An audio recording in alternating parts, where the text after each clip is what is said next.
Kalau memang merasa itu adalah sesuatu hal yang di luar kendali, di luar kontrol, lebih bagus diam. Atau kalau memang itu dianggap sesuatu hal yang, tapi ya sudah ya, ini tergantung pada masing-masing individunya. Tapi menurut hemat saya, kalau memang ini persoalan yang memang mengganggu harkat dan martabatnya, lakukan saja proses upaya hukum, kan bebas.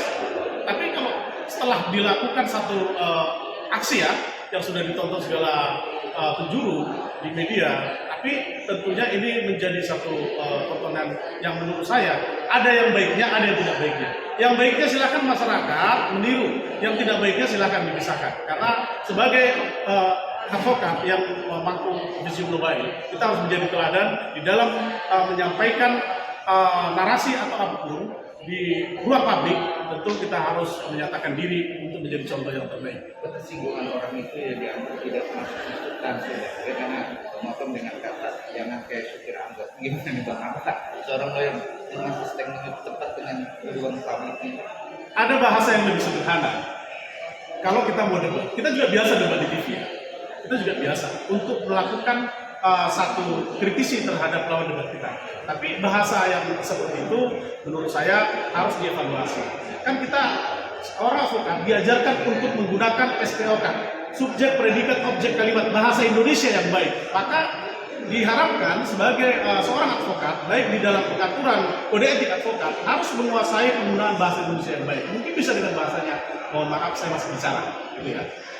Nanti kalau saya selesai bicara, baru giliran Anda. Bisa seperti itu, tapi ini adalah sesuatu hal yang menurut saya lost control, di luar pengendalian diri seorang advokat. Dan mudah-mudahan ini tidak menjadi teladan yang harus dicontoh ya. Tapi kalau ada positif, silakan siapa dapat dari seorang advokat baik itu junior maupun siapa junior senior kepada etika dan tatanan moral kita sendiri. Kita anggap ketegasannya ada di luar. Abang setuju nggak dengan kata-kata tegas? Apa yang menjadi dasar harus diganti? Itu yang jadi pertanyaan. Apa yang menjadi dasar harus diganti?